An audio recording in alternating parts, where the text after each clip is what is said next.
Bienvenue sur Africa 24 dans cette nouvelle édition du QG Week-end. Voici les titres de l'actualité. Au Togo, le président de la République, Faure Gnassingbé, a renvoyé la nouvelle constitution pour électure devant l'Assemblée nationale. Selon un communiqué publié le vendredi 29 mars, une nouvelle constitution qui divise depuis son adoption le lundi 25 mars dernier par les députés. Informer et sensibiliser sur la stratégie annuelle des valeurs du Trésor, telle est l'ambition du gouvernement gabonais. Après le Cameroun, le ministre des Comptes publics du Gabon, Charles Mba, a bouclé ce samedi 30 mars sa campagne de promotion par la République du Congo. L'objectif est de rassembler 854 milliards de francs CFA. Et puis, pour renforcer la sécurité à la frontière sénégalo-gambienne, les armées des pays respectifs ont annoncé le mercredi 27 mars dernier un plan de patrouille conjoint décryptage dans ce journal.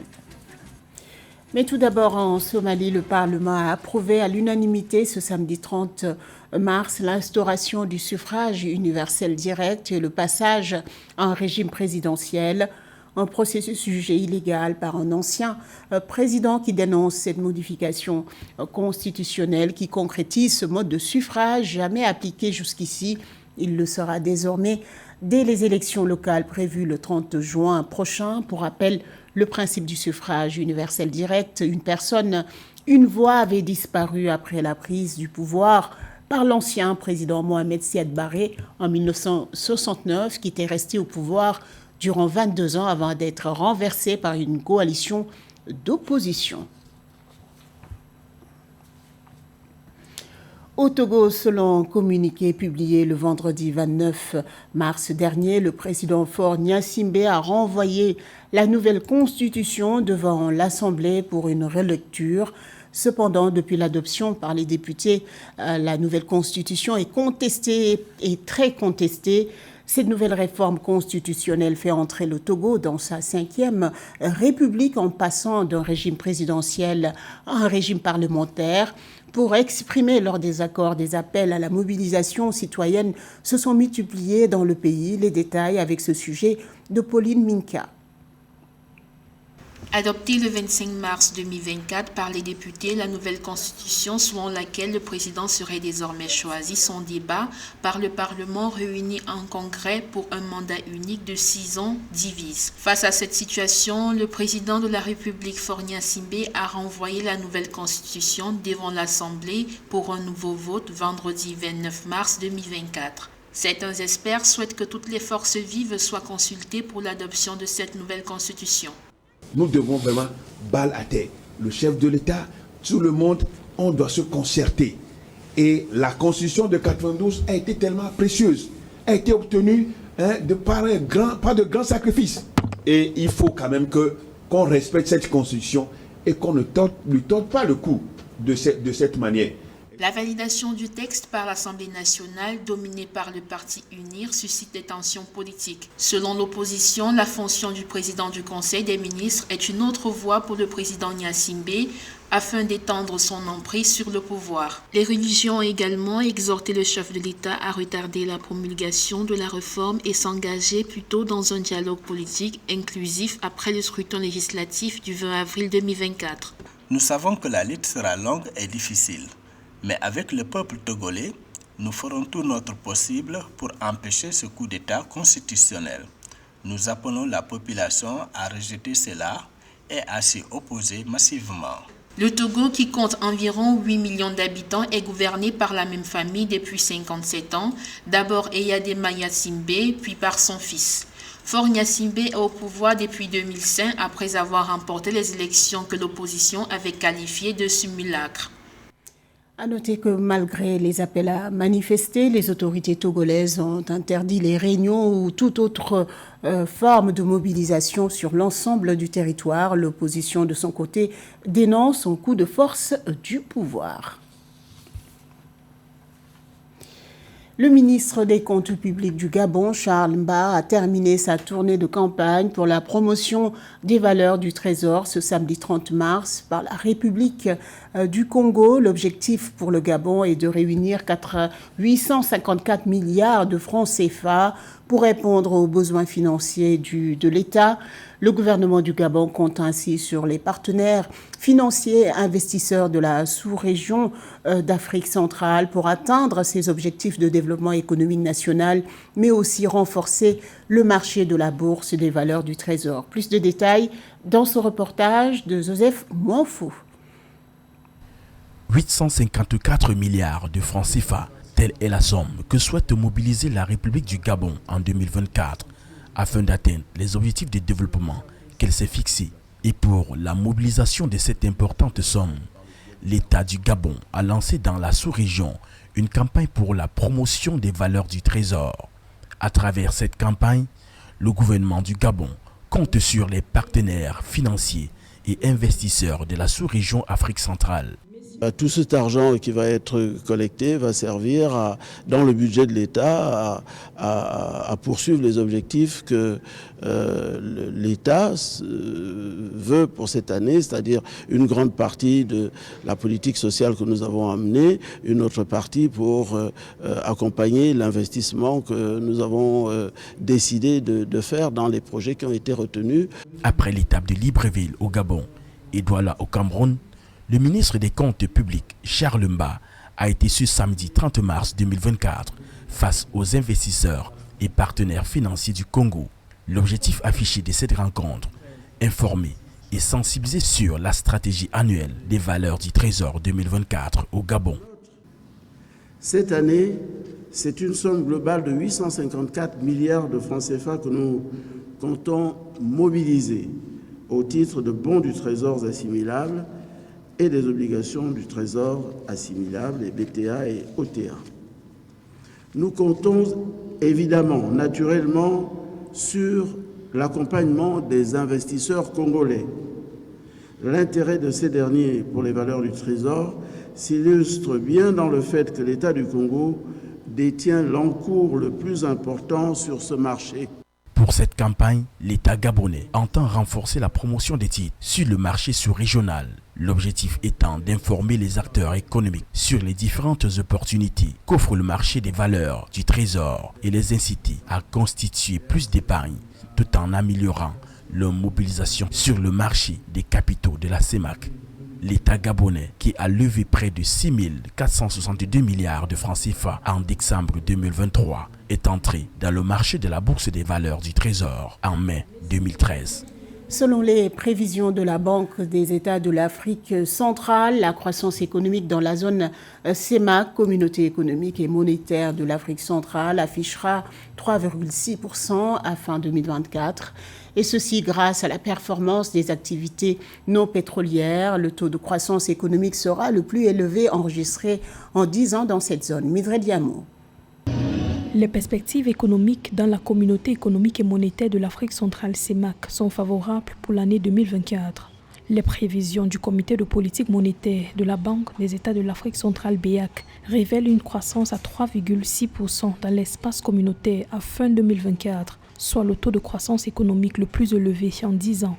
Cette croissance sera portée principalement par la bonne performance des activités non pétrolières, dont la croissance est attendue à 4,1% au cours de 2024, en hausse de 1% par rapport aux 3,1% en 2023, selon les projections de la BEAC. Les perspectives économiques dans la zone CEMAC sont assez bonnes.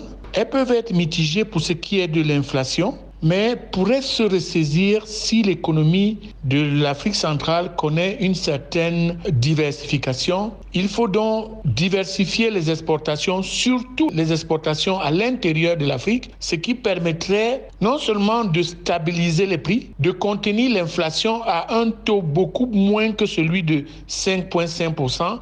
Le dynamisme annoncé des activités économiques en zone CEMAC, notamment dans le secteur au pétrole, sera impulsé aussi bien par le secteur privé que par le secteur public. Dans le secteur public, les perspectives de la BEAC montrent une dégradation des indicateurs des finances publiques en 2024, avec un solde budgétaire négatif, soit moins 0,2% contre 0% en 2023, en raison notamment de l'accroissement des investissements dans les pays de la sous-région. Les économies de l'Afrique centrale doivent arrêter de faire pression sur le pétrole comme locomotive de l'économie et doivent beaucoup plus profiter du prix du cacao qui est en hausse pour augmenter le nombre de partenaires commerciaux et exporter dans des marchés à haute valeur ajoutée tels que l'Asie. Dans le même temps, en dépit des mesures de lutte contre l'inflation mises en œuvre dans les pays de la CEMAC, les poussées inflationnistes devraient persister tout au long de 2024. L'inflation dans la sous-région devrait s'établir à 5,5%, soit près du double du seuil de tolérance de 3% admis par les critères de surveillance multilatérale de la zone. Ces pressions inflationnistes seront entretenues par la hausse des prix des produits pétroliers, notamment au Cameroun et au Tchad, d'après les perspectives de la BEAC. Dans le reste de l'actualité, alors que les cours mondiaux du cacao atteignent des sommes historiques dépassant les $10 000 à la tonne, le Parti démocratique de Côte d'Ivoire, PDCI, appelle à une revalorisation du prix du kilogramme de cacao à 2500 francs CFA pour la campagne intermédiaire qui débute le 1er avril prochain. L'objectif est de permettre aux producteurs locaux de bénéficier de cette augmentation mondiale des prix. Selon le PDCI, en tant que premier producteur mondial de cacao, la Côte d'Ivoire doit garantir des prix équitables et compétitifs pour ses agriculteurs.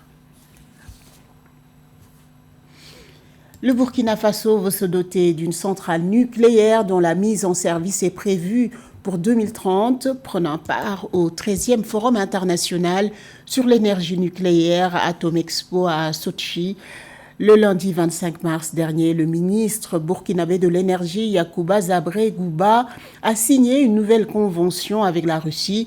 L'objectif est de relever les défis énergétiques auxquels fait face le pays des hommes intègres. Plus de précisions avec Catherine Gombaye.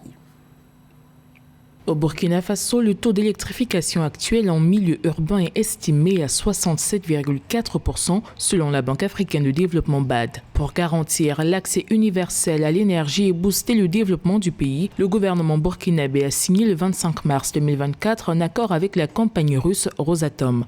L'accord qui vise la construction d'une centrale nucléaire devrait d'ici 2030 permettre à ce pays d'Afrique de l'Ouest d'atteindre un taux d'accès à l'électricité de 95% dans les zones urbaines et de 50% dans les zones rurales. Le défi énergétique est un défi majeur pour le Burkina, en ce sens que l'énergie doit pouvoir soutenir tout ce qui est développement des différents secteurs économiques et sociaux.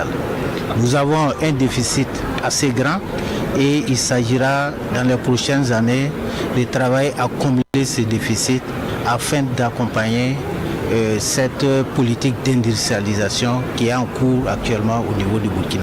Avec ce projet, le Burkina Faso deviendra le 3e pays d'Afrique derrière l'Afrique du Sud et l'Égypte à disposer d'une telle installation. Pour l'heure, aucune information n'a été communiquée sur les moyens de financement du projet. À long terme, ce pays d'Afrique de l'Ouest veut appliquer l'énergie nucléaire dans l'industrie, à l'agriculture et à la médecine. L'année dernière, nous avons eu la rencontre entre le président Poutine et le président du gouvernement transitoire, M. Traoré, qui ont donné le démarre de la coopération dans le domaine des procédés nucléaires.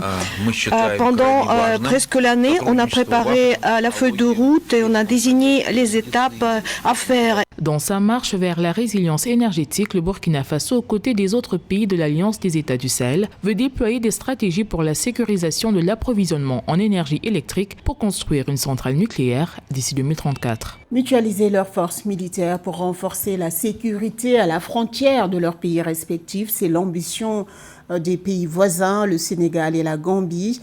Les armées des deux États ont annoncé un plan de patrouille conjoint pour sécuriser leurs frontières communes.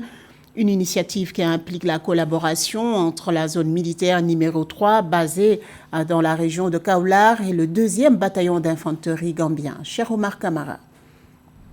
Les armées du Sénégal et de Gambie ont annoncé un plan de patrouille conjoint entre zone militaire numéro 3 basée à Kaolack et le 2e bataillon d'infanterie de Gambie pour sécuriser la frontière commune entre les deux pays. Réunis le 27 mars 2024 dans la région de Kaolack, les forces de défense des États voisins ont planifié la première patrouille, marquant ainsi la concrétisation de l'accord de défense et de sécurité signé entre les deux pays en 2017. L'objectif des patrouilles mixtes sénégalo-gambiennes est de prévenir les différents frontaliers.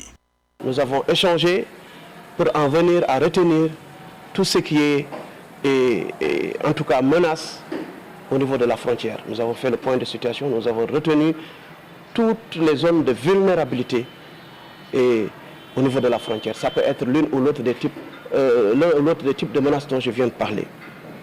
Ensuite, maintenant, nous avons défini les objectifs après avoir décliné les menaces. Et enfin, par méthodologie, on a décrit des zones d'intérêt sur les 192 km. Les zones d'effort, ces zones d'effort maintenant polarisent des points clés. Et ces points clés seront tous visités par la patrouille que nous avons déjà planifiée. Cette action conjointe démontre l'engagement des deux pays à assurer la stabilité et la sûreté de la région, renforçant ainsi les liens de coopération militaire entre le Sénégal et la Gambie. Ces points clés se trouvent de part et d'autre, ça veut dire en Gambie comme au Sénégal. Et la patrouille maintenant, nous avons déterminé les effectifs qu'il faudra, c'est-à-dire tout ce qui est besoin en termes de ressources humaines, en termes de logistique, et parce que ce sont les deux armées qui vont participer. Et naturellement, si on détermine les zones d'effort, les points clés, et les itinéraires naturellement vont suivre. Selon les conclusions de cette réunion bilatérale, il a été décidé de décentraliser les patrouilles et la troisième zone militaire doit effectuer des patrouilles à partir d'avril 2024 et d'ici la fin de l'année avec le 2e bataillon d'infanterie gambien. Les patrouilles conjointes faciliteront également la lutte contre les trafics couvrant les zones de Fatick, Kaffrine et Kaolack au Sénégal. Ce journal a été réalisé par l'ensemble de la rédaction. Merci pour votre fidélité. Dans un instant, une nouvelle édition de l'information sur Africa 24.